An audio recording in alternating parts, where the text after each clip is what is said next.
प्यारे बच्चों, good morning. आज हम आपको अपनी कक्षा के 5th लेसन इंडिगो के बारे में बताने जा रहे हैं। इंडिगो एक फसल का नाम होता है, नील की फसल होती है जिसे बोया जाता है। बिहार में चंपारण डिस्ट्रिक्ट में इस फसल को बहुत ज़्यादा मात्रा में बोया जाता था।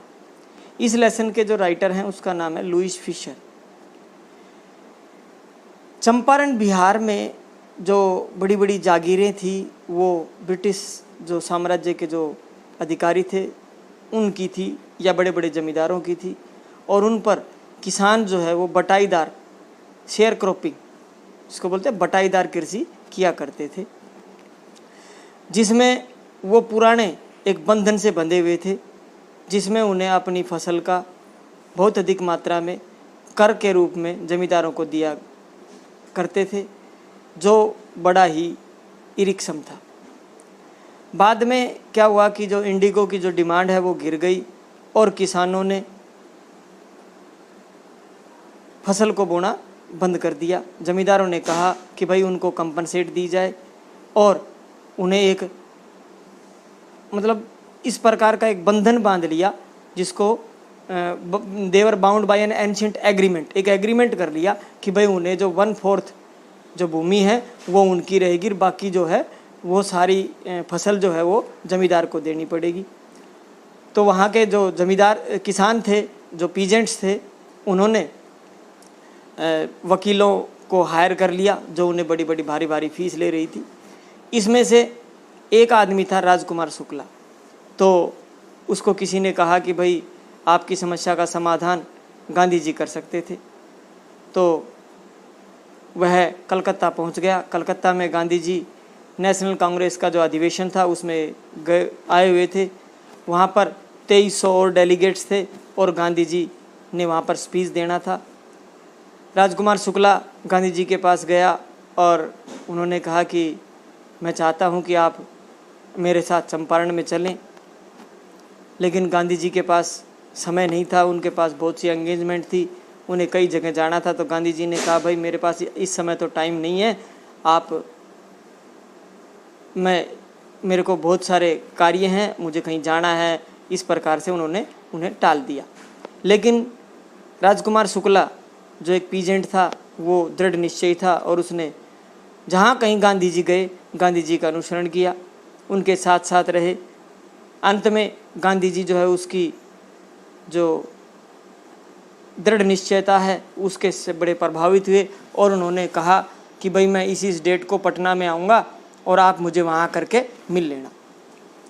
निर्धारित तिथि को निर्धारित समय पर निर्धारित स्थान पर राजकुमार शुक्ला जो है उकड़ू बैठा हुआ था और गांधी जी ने अपना स्पीच दिया। और भाषण देने के बाद जब गांधी जी फ्री हुए तो उन्होंने अपनी व्यथा उनको बताई। गांधी जी ने कहा ठीक है चलो मैं आपके साथ चलता हूँ, और वो पटना से ट्रेन में वहाँ से चल पड़े। गांधी जी बहुत ही सुलझे हुए इंसान थे। उन्हें समझ में आया कि किस तरीके से इनका सॉल्यूशन करना है। इसलिए गांधी जी जो है उन्होंने कहा कि हम मुजफ्फरपुर चलते हैं। और मुजफ्फरपुर जो है एक रास्ता था चंपारण जाने का। गांधी जी चाहते थे कि मैं जो जमींदारी प्रथा है उसकी वास्तविक तस्वीर को जान सकूं, क्या है उसमें, क्या कमियां हैं, क्या कारण है कि भाई ये जो किसान हैं इतने एक्सप्लॉइटेड किए जा रहे हैं साहूकारों के द्वारा। तो गांधी जी उनके साथ चल दिए। मुजफ्फरपुर में उन्होंने जो भी इन्फॉर्मेशंस हैं वो प्राप्त की। वहाँ से राजकुमार शुक्ला गांधी जी को डॉक्टर राजेंद्र प्रसाद एक अधिवक्ता थे उनके घर ले गए, जो किसानों का केस लड़ा करते थे, जो बाद में भारत के प्रथम राष्ट्रपति भी बने। राजेंद्र प्रसाद जी उस दिन घर में नहीं थे, तो उनको उनके कस्बे में ले जा कर के उनके घर पर गांधी जी को लेकर के गया राजकुमार शुक्ला। तो जो कर्मचारी थे उन्होंने गांधी जी को ज़मीन पर बैठने की अनुमति दे दी। उन्होंने सोचा कि गांधी जी कोई दूसरे किसान थे और उन्हें कुएं से पानी भी नहीं खींचने दिया, क्योंकि उन्होंने सोचा कि गांधी जी अछूत हैं और उन्हें कुएं से पानी नहीं खींचने दिया गया। इस प्रकार से होते हुए गांधी जी जो है चंपारण में पहुंच गए और वहाँ पर उन्होंने अपनी इन्वेस्टिगेशंस जारी रखी। गांधी जी विभिन्न प्रकार के जो वकील थे, जो उनका केस लड़ा करते थे, उन सभी से मिले और उन्होंने सारी सूचनाएं एकत्रित की और उन्होंने देखा, उन्होंने वकीलों को भी धमकाया कि वो बड़ी बड़ी भारी भारी उनसे फीस ले रहे थे और इसके लिए उन्होंने धमकाया। गांधी जी ने अपना स्वयं का उदाहरण दिया और कहा कि जब मैं एक अजनबी आदमी इन किसानों के लिए जेल जाने को तैयार हूँ, तो आप इनसे पैसा भी ले रहे हो, इनके सहपाठी भी हो, इनके पड़ोसी भी हो, तो आप इसके लिए क्यों तैयार नहीं हो। इस प्रकार गांधी जी से बड़े प्रभावित होकर के वकीलों ने भी उनका साथ दिया।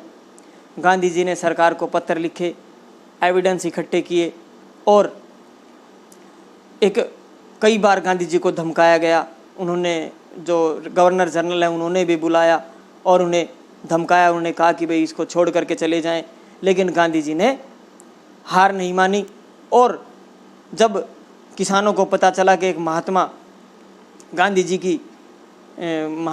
जी आए हुए हैं और वो उन किसानों की सहायता करना चाहते हैं और वो अथॉरिटी से प्रॉब्लम में हैं, तो सारे के सारे किसान वहाँ पर इकट्ठे हो गए और Motihari was black with peasants, Motihari पूरा कस्बा जो है किसानों से आच्छादित हो गया।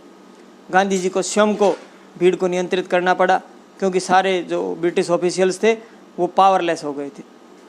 इस प्रकार गांधी जी को कई बार गवर्नर जनरल के पास जाकर के मीटिंग की और उन्होंने बहुत बड़े एक माउंटेन ऑफ एविडेंस का एक पहाड़ इकट्ठा कर लिया, किनके, ब्रिटिश प्लांटर्स के विरुद्ध, और प्लांटर्स को अपने सरेंडर करना पड़ा और अपने ज़मीनों को, जागीरों को समाप्त करना पड़ा। लेकिन प्लांटर्स बहुत सियाने थे। उन्होंने सोचा कि गांधी जी जो है ये रिफंड के मामले में बहुत ज़्यादा सारा का सारा पैसा मांगेंगे, तो उन्होंने उनसे कहा कि भाई हम तो रिफंड में केवल 25% दे सकते हैं। लेकिन यहाँ पर भी Gandhi ji was proved to wise for that.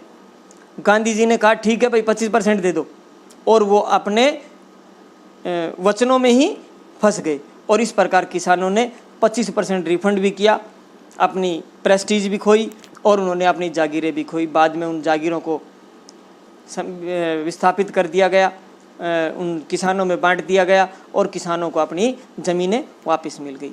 फिर गांधी जी ने देखा कि वहाँ की जो हेल्थ, हाइजीन और स्वास्थ्य की, शिक्षा की जो स्थितियाँ थी वो बेकार थी। तो गांधी जी ने कस्तूरबा बाई को बुलाया, उनके बेटे को बुलाया और बहुत सारे वॉलंटियर्स जो स्वेच्छा से वहाँ काम करने के लिए आए। हेल्थ हाइजीन से संबंधित सेवाएं वहाँ प्रदान की गई, बच्चों को क्लीन लाइन्स के नियम सिखाए गए, साफ़ सफाई की सिखाई गई और कई प्रकार की दवाइयाँ प्रयोग की गई। बहुत सारे स्कूल खोले गए जिनसे उन लोगों को शिक्षा के प्रति जागृत किया। इस प्रकार गांधी जी ने उन किसानों को अपना अधिकार दिलाया। किसानों को समझ में आया, वहाँ के लोगों को समझ में आया कि उनके डिफेंडर्स भी हैं, उनके क्या अधिकार है और क्या क्या उनको मतलब प्राप्त हो सकता है सरकार से और किस प्रकार वो अपने हक के लिए लड़ाई लड़ सकते हैं। और गांधी जी कहते हैं कि ये जो आंदोलन था, ये इसी आंदोलन ने एक सूत्र बनाया कि भाई ब्रिटिश को भारत छोड़ करके क्यों जाना चाहिए। ब्रिटिश सरकार को उखाड़ने में इस आंदोलन ने महत्वपूर्ण भूमिका निभाई। इस प्रकार गांधी जी ने कहा कि ये जो है सिविल डिसोबीडेंस, सविनय अवज्ञा आंदोलन जो था, ये भारत में पहली बार इतना सुदृढ़ हुआ कि जिससे ब्रिटिश जो अधिकारी थे उनके पैर उखड़ गए और उन्होंने भारत को छोड़ने की मन में ठान ली थी।